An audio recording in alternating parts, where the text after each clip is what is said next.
आगे हम पढ़ेंगे डैनियल सेल के बारे में। डैनियल सेल एक प्रकार का इलेक्ट्रोकेमिकल सेल है। डैनियल सेल के विभव का मान होता है 1.1 वोल्ट। इसमें दो हाल्फ सेल को जोड़कर डैनियल सेल का निर्माण किया जाता है। इन दोनों हाल्फ सेल को कहते हैं, एक तरफ तो होता है एनोड हाल्फ सेल और दूसरी तरफ होता है कैथोड हाल्फ सेल। क्योंकि एक तरफ हम एनोड के रूप में जिंक की छड़ काम में लेते हैं और इस एनोड पर ऑक्सीडेशन रिएक्शन होती है, इसलिए इस एनोड हाल्फ सेल को ऑक्सीडेशन हाल्फ सेल भी कहते हैं। और एनोड के रूप में हम जिंक धातु की छड़ लेंगे और इस कंटेनर में हम जिंक सल्फेट का सॉल्यूशन लेंगे और एनोड पर नेगेटिव चार्ज होता है। दूसरा जो कंटेनर है उसको हम बोलेंगे कैथोड हाल्फ सेल या इसको बोलेंगे हम रिडक्शन हाल्फ सेल, क्योंकि इसके अंदर हम जो कॉपर धातु का जो इलेक्ट्रोड लेते हैं वो कैथोड के रूप में कार्य करता है, इसलिए हम इसको बोलेंगे कैथोड हाल्फ सेल। और इसके अंदर सॉल्यूशन लेंगे, जिस धातु का इलेक्ट्रोड लिया गया है उसी धातु का सॉल्यूशन लेंगे। तो इसमें कॉपर धातु का इलेक्ट्रोड लिया गया है तो इसमें लेंगे हम कॉपर सल्फेट, और ये कॉपर का जो इलेक्ट्रोड है वो कैथोड के रूप में कार्य करेगा और कैथोड पर रिडक्शन रिएक्शन होती है, मतलब अपचयन अभिक्रिया होती है, इसलिए इसको हम बोलेंगे रिडक्शन हाल्फ सेल। मतलब एनोड हाल्फ सेल और कैथोड हाल्फ सेल दोनों से मिलकर हाल्फ सेल पेयर का निर्माण होगा। अगला पॉइंट ये याद रखना है कि दोनों हाल्फ सेल को जोड़ने के लिए, मतलब आंतरिक परिपथ को बनाए रखने के लिए सॉल्ट ब्रिज या लवण सेतु का उपयोग किया जाता है। और ये जो लवण सेतु होता है ये अगार और प्लस पोटेशियम नाइट्रेट या पोटेशियम क्लोराइड के सॉल्यूशन से मिलके बनता है और ये आंतरिक परिपथ को जोड़ने का कार्य करता है। इसी प्रकार बाह्य परिपथ को जोड़ने के लिए धातु के तार का उपयोग किया जाता है। उसके बाद में जब इसमें अभिक्रिया होती है तब एनोड से इलेक्ट्रॉन निकलकर कैथोड पर जाते हैं। तो सवाल आएगा कि डैनियल सेल में इलेक्ट्रॉन का प्रवाह कौन सी दिशा में होता है, तो ये ध्यान रखना है कि एनोड से कैथोड की ओर होता है, या फिर जिंक इलेक्ट्रोड से कॉपर इलेक्ट्रोड की ओर इलेक्ट्रॉन का स्थानांतरण होता है। और इसके विपरीत विद्युत धारा का प्रवाह होता है, मतलब विद्युत धारा प्रवाहित होगी कॉपर से एनोड की ओर या फिर कॉपर इलेक्ट्रोड से जिंक इलेक्ट्रोड की ओर। और उसके बाद में इस एनोड हाल्फ सेल को या ऑक्सीडेशन हाल्फ सेल को याद करने की ट्रिक है, लॉन याद रखना है। एल से लेफ्ट याद रखना है, मतलब लेफ्ट साइड।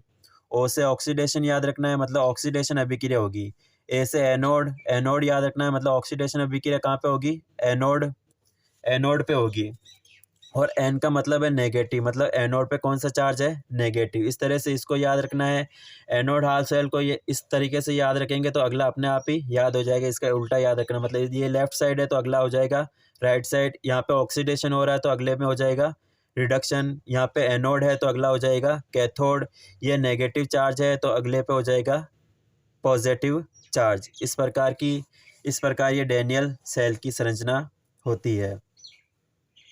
इस डैनियल सेल में होने वाली रिएक्शन के बारे में पढ़ेंगे। एनोड पर होता है जिंक का ऑक्सीडेशन होता है, तो जिंक का ऑक्सीडेशन होगा तो जिंक Zn+2 के रूप में आयनित होगा और इलेक्ट्रॉन का त्याग करेगा। मतलब ऑक्सीडेशन का मतलब होता है इलेक्ट्रॉन का त्यागना, तो जिंक इलेक्ट्रॉन को त्यागेगा और जिंक आयनित अवस्था में परिवर्तन होगा। जब इस जिंक का आयनित अवस्था में परिवर्तन होगा तो ये जो जिंक की जो छड़ है इसका आकार धीरे धीरे कम होता जाएगा, मतलब ये जिंक की छड़ है वो धीरे धीरे पतली हो जाएगी। और ऑक्सीडेशन अभिक्रिया का मतलब इलेक्ट्रॉन का त्यागना, मतलब जिंक इलेक्ट्रॉन को त्यागेगा, ये इलेक्ट्रॉन इस तार के माध्यम से होते हुए कैथोड पर आएंगे। और कैथोड पर जो कैथोड धातु की जो छड़ है जो कॉपर सल्फेट सॉल्यूशन के अंदर है, इस सॉल्यूशन में से जो कॉपर प्लस के आयन है वो कॉपर इलेक्ट्रोड पर आकर इलेक्ट्रॉन से जुड़ेंगे और इलेक्ट्रॉन और ये कॉपर प्लस के आयन जुड़कर कॉपर धातु का निक्षेपण इस इलेक्ट्रोड पर करेंगे। मतलब कैथोड पर कॉपर धातु का निक्षेपण होगा और कॉपर धातु का निक्षेपण होने के कारण जो कैथोड जो कॉपर धातु की जो छड़ है वो धीरे धीरे उसकी मोटाई में वृद्धि होगी।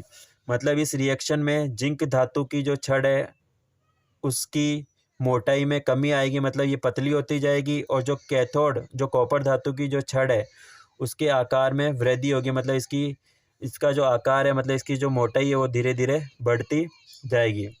उसके बाद में जो ये सॉल्ट ब्रिज का कार्य, सॉल्ट ब्रिज क्या करता है, इसके अंदर जैसे जिंक Zn+2 के रूप में आयनित होगा तो इसमें धनायन की मात्रा बढ़ जाएगी। तो ये जो सॉल्ट ब्रिज है धनायन की मात्रा को संतुलित करने के लिए नेगेटिव चार्ज को अंदर भेजेगा। मतलब नेगेटिव चार्ज के रूप में नाइट्रेट या फिर क्लोरीन आयन को अंदर भेजेगा।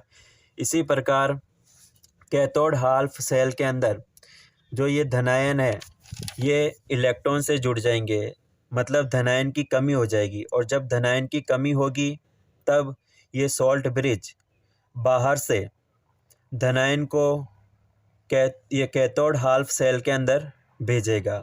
मतलब salt bridge anode half cell के अंदर तो नेगेटिव चार्ज भेजने का कार्य करता है और कैथोड हाल्फ सेल में पॉजिटिव चार्ज को भेजकर आयनों की मात्रा को संतुलित बनाए रखने का कार्य करता है। इस प्रकार ये जो सॉल्ट ब्रिज है वो आंतरिक परिपथ को बनाए रखने का कार्य करता है। इस प्रकार ये डैनियल सेल कार्य करता है।